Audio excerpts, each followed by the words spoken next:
Welcome to the Republican Professor. Today we have with us a non-special, non-guest, Dr. Lucas J. Mather. That's me. I also have a blue first place field day ribbon from Colorado Elementary School, a public elementary school in Jefferson County, Colorado, named after a Ute Indian chief named Chief Colorado, who was born Comanche. Well, we're talking about the definition of marriage again. This is the fourth edition, and I'm going to do a quick rundown of the previous episodes as a review.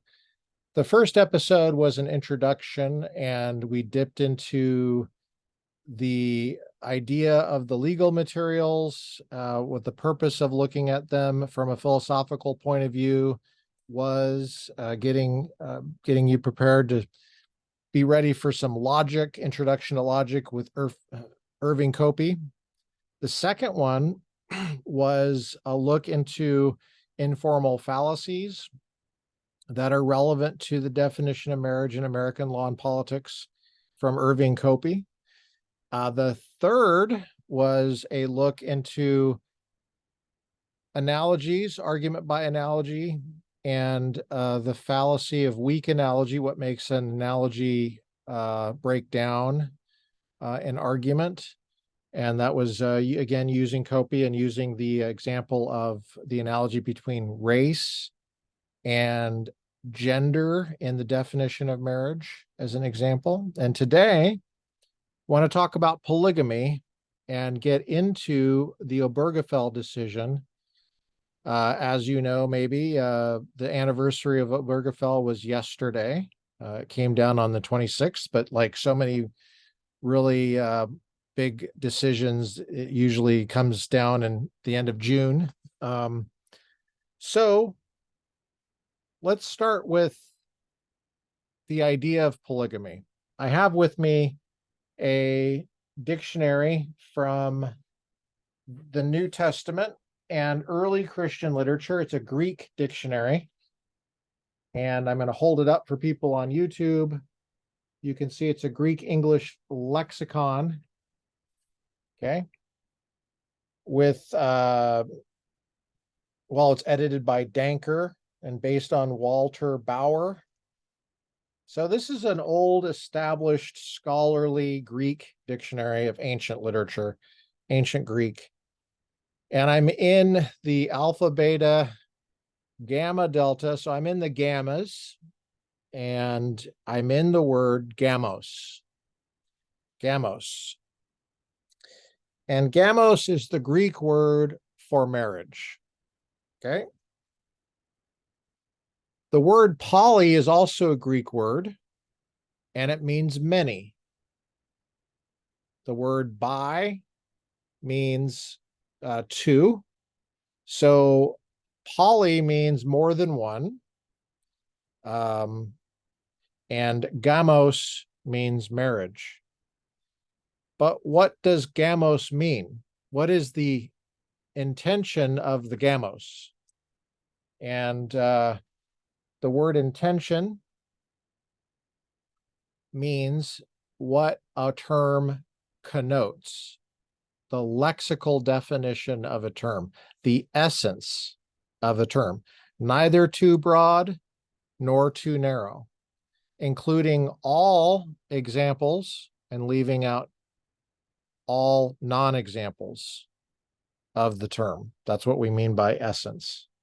So there was a Supreme Court decision on polygamy back in the day called United States versus Reynolds, or Reynolds versus the United States. And I'm going to share my screen there for those who are following this on YouTube. Here it is, Google Scholar, go to federal courts, and you'll be able to go to case law and just search for Reynolds versus United States. And you want to look for the 1800s. 1879 sounds about right. I'm going to click on it. And so it's 98 US 145, 1878 or 1879. I forget. It's one of those two. I think it's 1879. And in this case, there was a Mormon in the federal territory of Utah who was found guilty of the crime of bigamy. Bigamy, that means he had two marriages at the same time. Now, we're taking for granted we know what the word gamos means. It means the relationship between a man and a woman by which they become husband and wife, and something like that. That's Oxford English Dictionary, 2013, or I don't know, 2015, I think it is, at the time of the Doma and Obergefell decisions. And the Black's Law Dictionary at the time of in 1891, when it began, was the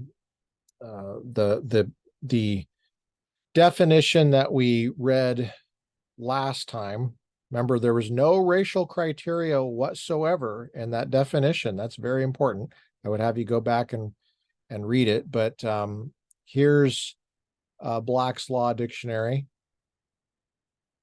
Once again, oh, looks like that's Pope's. Sorry. Well, I might as well go ahead and read Pope.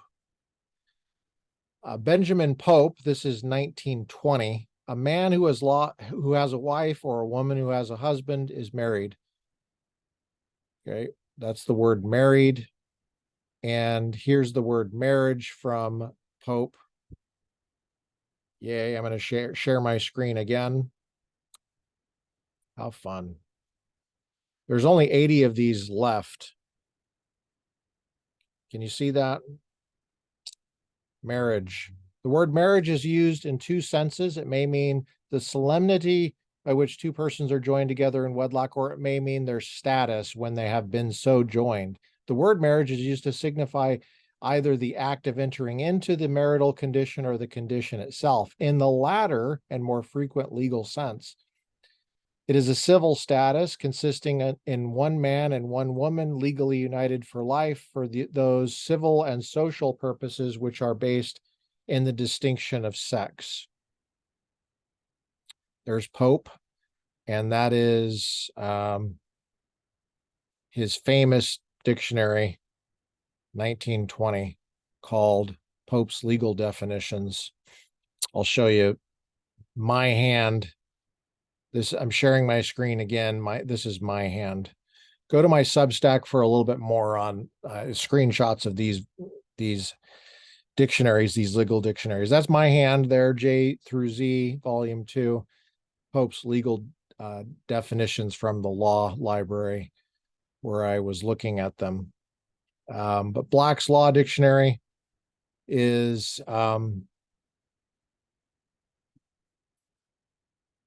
let me get the right one that I want here.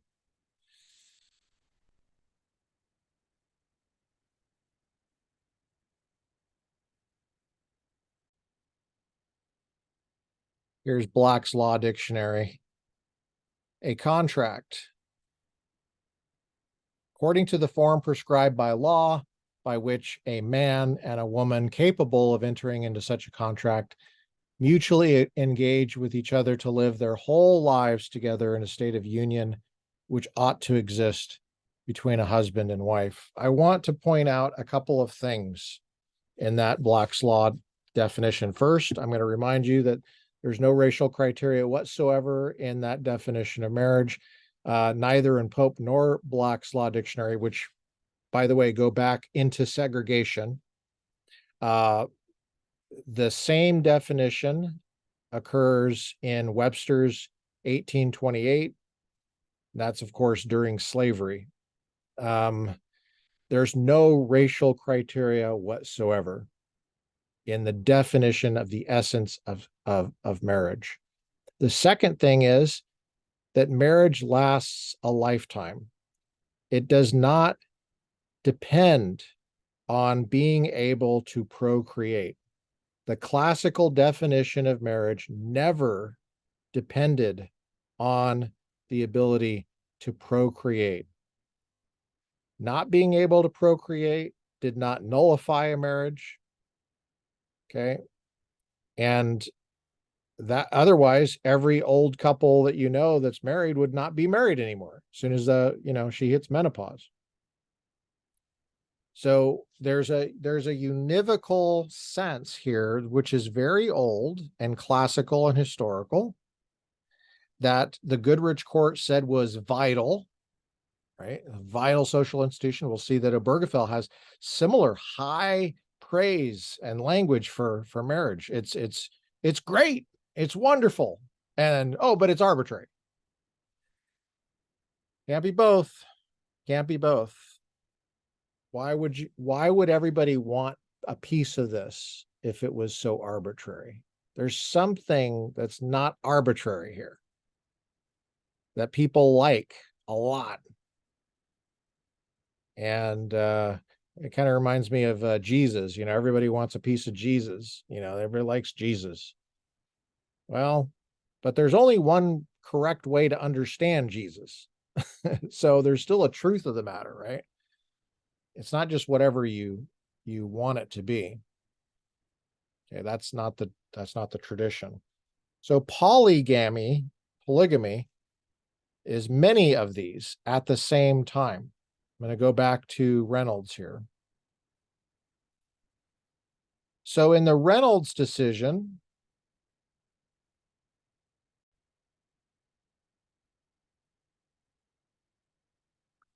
all right, so in Reynolds, Reynolds versus the United States, this guy had been convicted of a crime, and it was a really stiff penalty. It was pretty crazy. There's lots of interesting thing about this case, but for our purposes, we want to just preserve what the court decided. The court decided that the criminal penalty for having two marriages at once, a man and a woman, and the same man and a different woman, so two different marriages, one of the same relata, the husband, was a crime.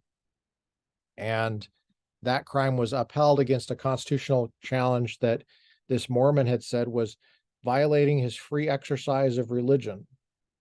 And, we could have a great discussion about that from a First Amendment perspective about what that, whether that was a good decision or not by the Supreme Court, but that was the decision they made. And bigamy, the law against bigamy, remained standing. And in fact, my understanding of Utah's entrance into the Union depended on whether they would give up bigamy and polygamy as legal practices that they were previously advocating for. And this is a Republican decision. I mean, the Republicans are making this decision after the Civil War. And what do you know? Utah became Republican. So apparently we had some converts on that one. But the issue of what marriage is in essence was not at issue here. That was not challenged. So there was nothing to do with the definition of marriage, only how many of them there could be at one time. And so the classical definition of the one I'm arguing for, the classical concept I developed for a paper for Columbia University history professor. He's a Gouverneur Morris history professor at Columbia University in New York. His name was Richard Bushman. He taught my Religion and Politics in America course, PhD course, about 12 years ago or so. I argued that the first definition of the spelling marriage implies theoretically it's a civil contract, one, between living two humans. I'm going to give you 7 necessary conditions. So it's a civil contract between living humans of an age required for consent, who are not closely biologically related. In other words, I love grandpa, but love does not win. I cannot marry grandpa. of the opposite sex from each other, and who therefore number in their relata more than one, but not three or more. In other words, there's two people there. There's two in this union. There's two in this contract. And that's the classical essence in terms of necessary conditions of marriage. And I'm going to say there's two types of marriage equality. There's classical and there's contemporary. Classical marriage equality is just what I just said there. All marriages, qua being marriages, are equal. You got a king and a queen. That marriage is just as equal, qua marriage, as the lowest peasants who are married. That's marriage equality. That's what we mean by marriage equality. Contemporary marriage equality, ushered in through some of the lower court decisions and eventually in Obergefell 5-4 fallaciously. First of all, begs the question about what marriage means. They beg the issue of what marriage means is precisely the issue. Secondly, Justice Kennedy equivocated on the definition of marriage. He began using the term marriage in the classical sense, and somewhere along the way, he switched meaning to what I'm calling M2. And M2 is any close union, any close union. And where am I getting M2? Well, I got to share my screen again. I'm using the same definitions I referenced earlier. I'm using my MacBook Pro from 2013, which was the current definition at the time of Obergefell and the DOMA decision. And so you'll notice that there's a secondary definition I'm calling M2 to distinguish it from marriage 1, marriage 2. It's two different spellings of, one spelling of two different words. Any close union. Okay. Any close union, a mixture, a combination of two or more elements, or any close union. And both of those secondary definitions, I think, mean the same thing roughly. And they're usually, if ever, used of humans. They were never the legal definition for humans. So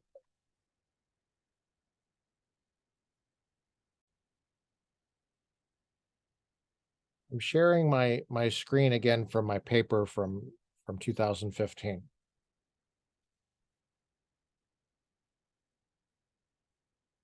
Now this is where I'm going to start getting into Obergefell. From 1879 until 2013, the federal definition of marriage was essentially what you see in Black's Law Dictionary, the Oxford English Dictionary. It was what was in common usage. Then the courts started forcing people in different states a couple of years before that to talk differently. And I'm arguing that what they did was they switched M1 for M2 in law. That's what I'm arguing. And the legal rule that they used, I'm calling contemporary marriage equality. That's the rule I've dubbed it contemporary marriage equality. And here's the legal rule. The classical definition of marriage, and you can get this paper on my Substack. It's not up there as of right now, but it will be very soon, probably by the time you hear this. Contemporary marriage equality assumption is that classical definition of marriage, M1, 7 necessary conditions, must become malleable to allow for the expression of minority sexual orientations in marriage. within the definition of marriage. Okay, I'll say that one more time. The contemporary marriage equality assumption is that the classical definition of marriage, M1's 7 necessary conditions, must become malleable to allow for the expression of minority sexual orientations within marriage. So this is what Obergefell assumed, but never explicitly stated.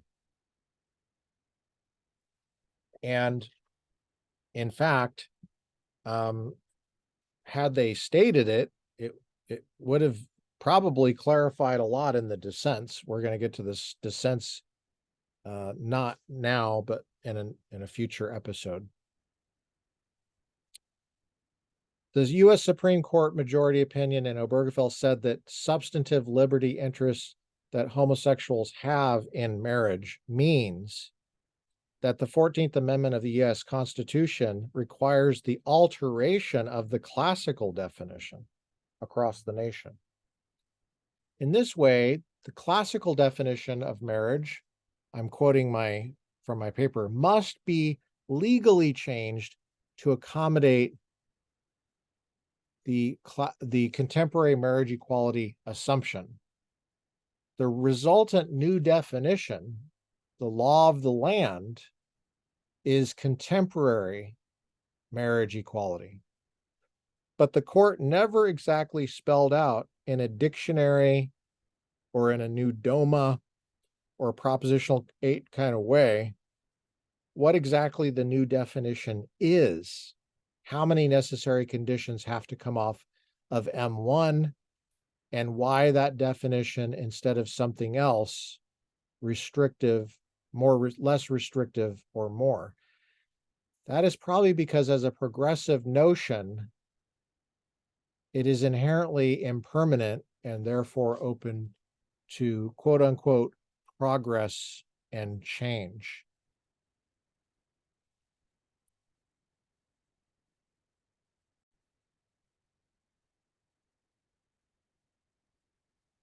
I'm going to continue here. My thesis is the decision in Obergefell versus Hodges and its rationale properly understood within a proper theoretical framework. You need a theoretical framework to even understand what they're talking about. Implicitly use as a legal rule what I call the contemporary marriage equality assumption to justify and set into place a redefinition of marriage in a new marriage regime in such a way that would include more than two people in a marriage, or possibly just one person as a result that the court seems to be unaware of. For example, in the second to last paragraph, the court asserts that no union is more profound than marriage. It's not clear what they're talking. Which are you talking about? Classical marriage, or are you talking about any close union? In forming a marital union, two people become something greater than they once were. That's quoting from the court. The court nowhere clearly rules that marriage must be a couple as a necessary condition, nor that being a couple is a sufficient condition. According to M1, it being a couple is a necessary condition, but that's the classical definition. But the court rejected M1 as unconstitutional. Now, it is indeed hard to see how they could assert, that is Justice Kennedy writing for the majority, how the court could assert necessary conditions for a marriage given the lack of a limiting principle. Couple, after all, is part and parcel of the discriminatory traditional M1 definition, which the opinion had just dismantled, in the name of protecting individual liberty of defining and expressing one's sexual identity and being, I would add now, and being praised for it or being accepted by it, which is, I think, why people wanted the term marriage. They thought that would give them a shortcut to acceptance, I think, at the time. I think that's what they really wanted, was acceptance.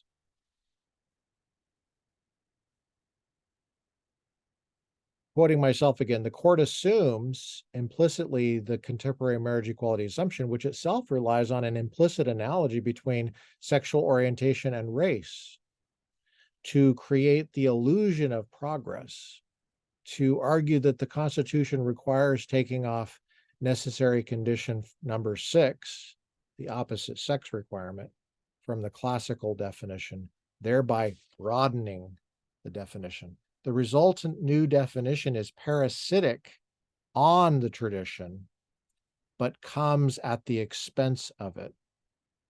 Progress is defined in terms of a parasitic eating away at the tradition. There's no limiting principle spelling out by this court of how far this thing goes. What are the limits of progress? But since the opposite sex requirement generated the couple requirement, if number 6 goes, number 7 goes as well. No rational person beyond the tradition is undergirded. No rational reason beyond the tradition or history, classically understood, is undergirding the couple requirement, the number 7 of the necessary conditions. More than that, though, the expression of bisexuality in marriage requires the couple requirement to go. I remember giving this lecture to my students, and they were so upset. They were so, no, what are you, first of all, can't definitions change? Well, maybe. That's typically not what happens in language, though. Can definitions change? Typically what happens is a new definition gets added to the dictionary. It doesn't replace entirely what was in the dictionary for hundreds of years. I can't think of a single example besides this cluster of concepts around marriage, like spouse, like widow, widower, like man, like woman. I mean, all these, I mean, look, you go to these dictionaries not very long ago and get, for crying out loud, get printed dictionaries. They go through a huge process. It wasn't that long ago. You look up the word guy, it means human being. It means male, human. Same with man. You know, my first year college students who are women insisted that they are freshmen. You join the Navy and you're E1 and you're seaman recruit, even if you're a woman. There was a recent headline just in the New York Times, I think it was, that was talking about unmanned flights to Mars, and they weren't saying that only females were on board. We still use the word man in this way. If I get drunk and run over an old lady, that's manslaughter. And I can't get out of it by saying, no, you don't understand. She was a woman. There's a host of these terms, and we're coming up on July 4th. All men are created equal. It's amazing how people don't even know what that word means. Right? It means human being. Hello? Is still in common usage. But there's a cluster of these concepts which are being replaced in dictionaries. That's typically not what happens with language. Like, for example, I'm doing this on an Apple computer. I'm going to go to the grocery store today and I'm going to look at the apples. The definition of apple is still in the dictionary. It doesn't get replaced just because Steve Jobs looks at the grocery store and says, hey, I want to name my computer company after that. And now people are using that spelling to refer to a computer. It doesn't replace the definition, it adds to it. But that's not what's happening with this new redefinition regime, and I'm worried about it because it's by force, and it's not an organic development in the language, and the legal implications are troubling to me, to say the least, on it. I didn't like how this thing went. Now, let me talk about what I mean about what my students being upset about what I just shared about bisexuality. When you get into the amicus curiae, like from the American Psychological Association and stuff like that, they were briefing these courts. I read their brief to the court in California, for example, and they said that there are 3 sexual orientations. They said there's homosexuality, there's heterosexuality, and there's bisexuality. None of them are reducible to the other. They're all discrete. They all exist. They're all permanent. There's a discrete population in each case. And if I'm correct, and the best way to understand Obergefell is that they used a legal rule that said that minority sexual orientations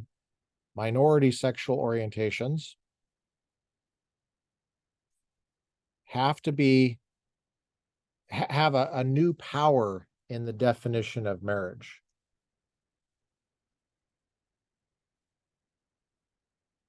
A new power. And that new power is they can change the essence of the term. And if that's true, and bisexuality is a discrete orientation, then that means that we have to allow bisexual marriage. You might say, well, no, marriage is still a couple. Well, how do you know that? You know it because it's part of the essence of marriage. But how do you know it's part of the essence of marriage? Well, because of the tradition and the history and the definition. The very thing that we started chipping away at, and we started saying, can't definitions change? And well, if that's the rule, that definition can change whenever a sexual orientation is not expressible because of the definition, then that's exactly, according to the court, what has to happen in the future.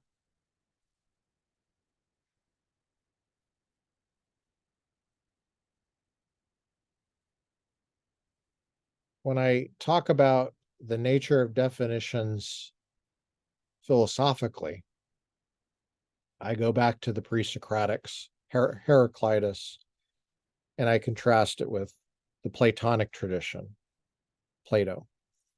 Heraclitus believed that, well, he famously said that you can't step into the same river twice. I believe that what he meant, and the significance of that quote, is that everything changes, that things are constantly in flux. Plato, the Platonic tradition, disagrees with that. Definitions don't change. Concepts, because otherwise you wouldn't be able to talk. You wouldn't be able to think. To be able to talk and think, you have to be able to have stability in the mental world. Like, even when someone says, can definitions change? I always say, well, you're using the term definition, you're using the word change, you're using the word can.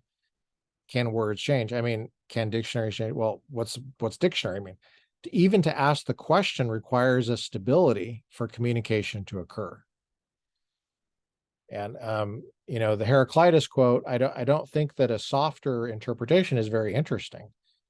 I usually ask, well, what does it mean if you can't step in the same river twice? And my students say, well, because the water's different. Okay, well, but that's not very profound to say that those water molecules are different.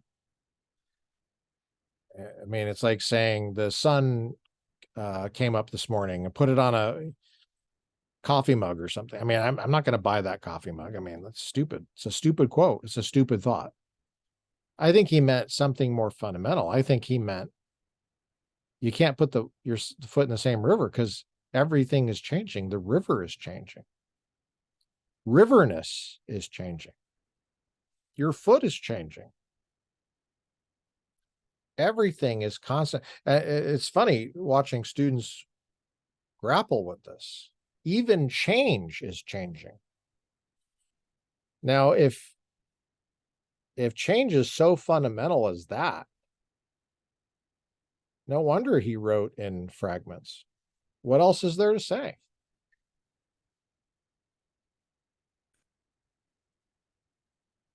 Plato wrote in long dialogues because there was something to say. You could the concepts would be there, graspable by the intellect and expressible in language throughout the whole dialogue so that you could learn something. And if riverness is changing, if change is even changing, and change means become different, classically understood, then that means that change to become different would have to be to stay the same. But if change means to stay the same, and it became different from become different to stay the same, did change really change? And if you're totally confused on this point right now, that's exactly the point. Words have to mean something from beginning to end, and there has to be stability for you to understand anything, or for you to learn, or for there to be progress. And that's the fruitfulness of the Platonic and Aristotelian tradition in terms of theory. So, I mean, these are very old words. I have a damn Greek dictionary over here. Freaking gamos, polygamos. These are not new concepts. These are old. We're talking about the essence of them. So if you can just change it willy-nilly because some people who are not interested in it want the word to refer to what they are interested in, what are the implications of that? I'm going to make an analogy. I'm going through the grocery store. I'm looking at apples. And I want apple equality. I don't like apples. I'm not interested in apples. Okay. If I'm a homosexual and let's say I'm someone like Rock Hudson, for example, who is homosexual. He was married. He consented to being married. He entered into that contract. Now, it might have been that really he wasn't that interested in it. He was not interested in the woman he was married to in that, and maybe it was an act of will for him to do that, but he did do it. He did get married, and I didn't say he got traditionally married. I mean, he got married. He was married, man and a woman. But he didn't like it, I guess.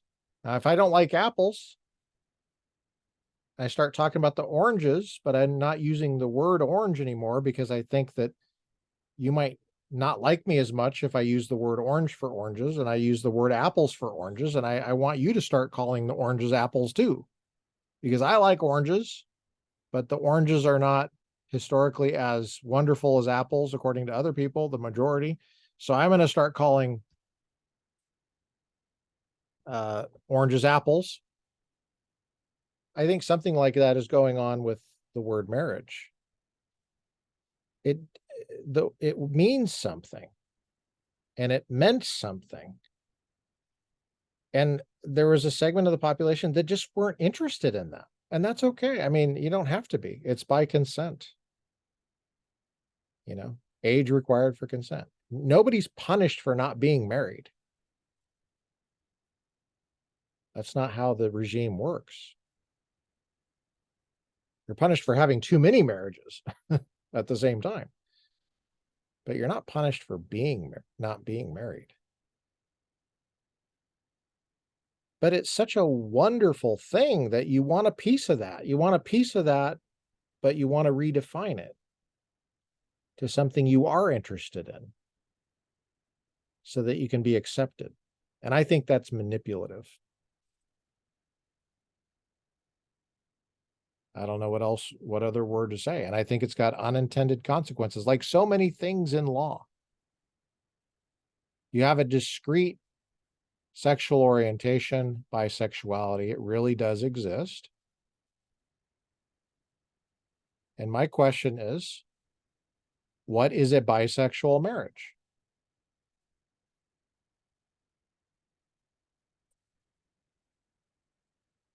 Well, you still could marry a man or a woman, but No, I'm not talking about what you could do. Rock Hudson could marry a woman, and he did.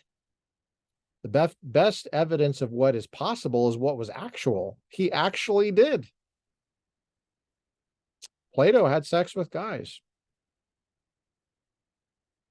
And he would say that a marriage is between a man and a woman as necessary conditions. He didn't think you could change the definition of marriage just because he wasn't interested in it. That's not how it works. It is what it is.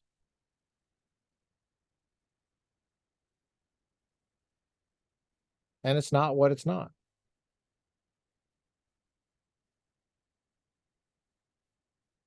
I'm hoping you're getting this. If you establish a rule that you can just redefine it because some people are excluded, well, I'm telling you, you have to define it, and the new definition will exclude. So my question to you is, why is that exclusion okay?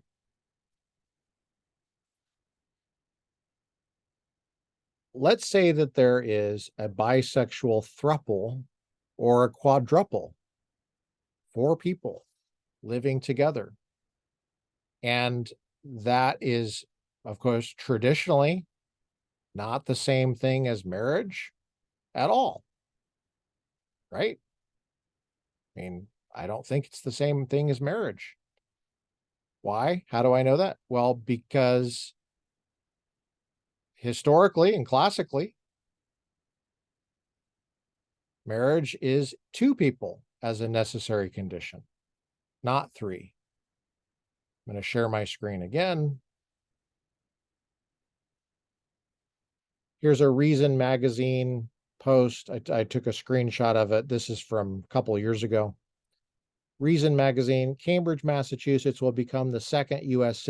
city to legalize domestic partnerships between 3 or more people. They're called polyamorous partnerships. Let's get clear about what I mean, though. I mean that the number of people in this union is more than 2. Goes against the tradition. But the tradition, if it's discriminatory, must allow this. If love wins, then all of these necessary conditions are up for reconsideration. All of them. What are those necessary conditions again? Well, a marriage is a civil contract between living. I can't marry someone dead. Has nothing to do with hate. It has to do with the definition. I can't marry Aristotle. I love Benjamin Franklin, but he's dead. Love doesn't win there. Humans. I love Walmart, but I cannot marry Walmart. I may like cactuses. You might think that there should be pain in marriage, but I can't marry a cactus. Don't picture it. I cannot marry a non-human. I cannot wait for that to come up. Of an age required for consent. Not closely biologically related. Well, let's camp out there for a second. Lexical definition should not be negative where it can be positive, but doesn't mean that you can't put any negative criteria in there at all. I mean, you want to focus on the positive. Sometimes you have to, you got to put something negative in there. And I think this is an example of there. Marriage does exclude those closely related. I wouldn't say, I don't know if I'd say this is a logical necessary condition. I think it's, I'd have to reword it, something to do with the wisdom of the ages. But I can think of, immigration examples, for example, where maybe there's a US citizen and then there's a brother or someone who's a non-citizen. We had no intention of living together as husband and wife, which is the definition of a sham marriage according to Black's Law Dictionary 2006. If that's been struck down as inappropriate definition for marriage in law, and the rule is that the tradition must give way to an expanding set of other populations and other situations that want the word marriage and the benefits of marriage. And I love my brother. Why couldn't I marry my brother? The historic reason for disallowing marrying someone that's closely biologically related is rationally related to procreation and opposite sex requirements. If we're the same sex, how is there that rational condition? What about marrying myself? Oh my gosh. You think that we're off the reservation here, but I tell you, for years, I've been talking about this. And if you look this up, you will find examples. You'll find examples of people that thought they married themselves. So Google Anderson Cooper woman marries herself. Enjoy. My favorite is Anderson Cooper is interviewing this lady as if it's like, oh yeah, of course. That's a same-sex marriage. You'll notice that there's all sorts of craziness coming out. Once you lifted the lid on some of these definitions, it's crazy. It's pandemonium. You didn't have that before. I saw a video of a pride parade where there were naked adults around children in public. How far is this thing going? What are the limits of progress?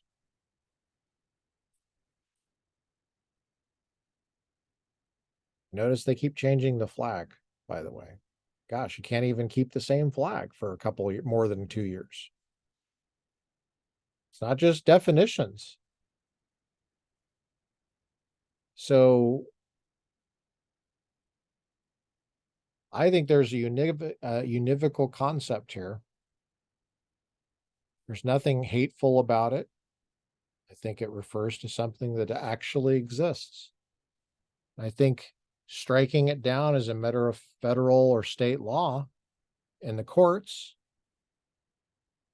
relied on the fallacy of equivocation the faulty or weak analogy between race and sexual orientation, and begging the question, fallacies. And to the extent that they commit fallacies, they don't have the authority that they would normally expect from a legal decision. Obergefell versus Hodges overturned Baker versus Nelson, and I'm going to show you that decision here on Google Scholar. If you're listening, just go to Google Scholar, go to Minnesota, and click Baker, type Baker versus Nelson 1971.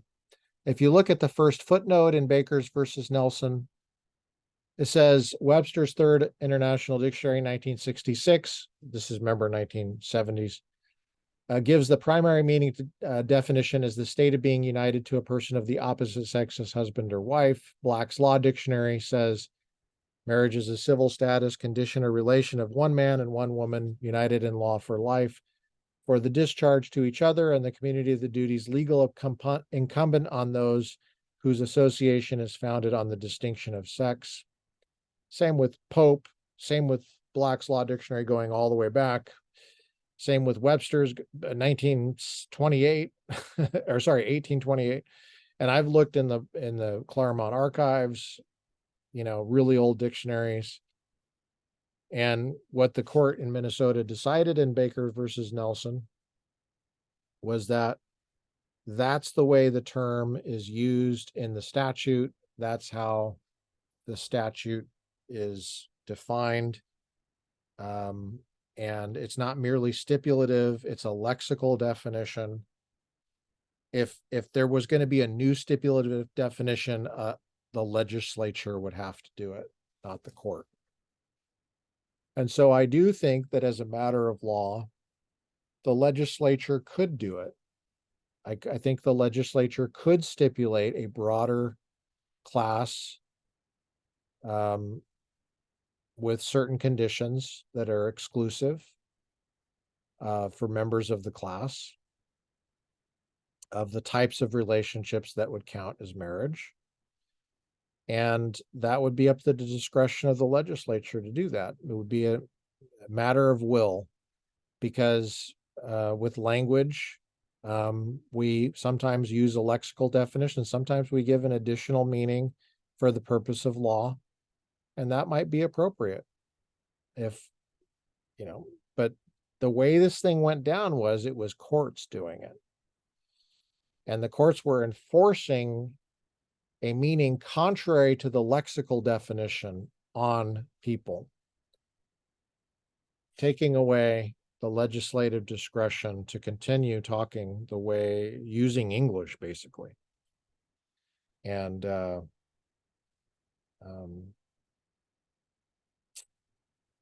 that's the problem.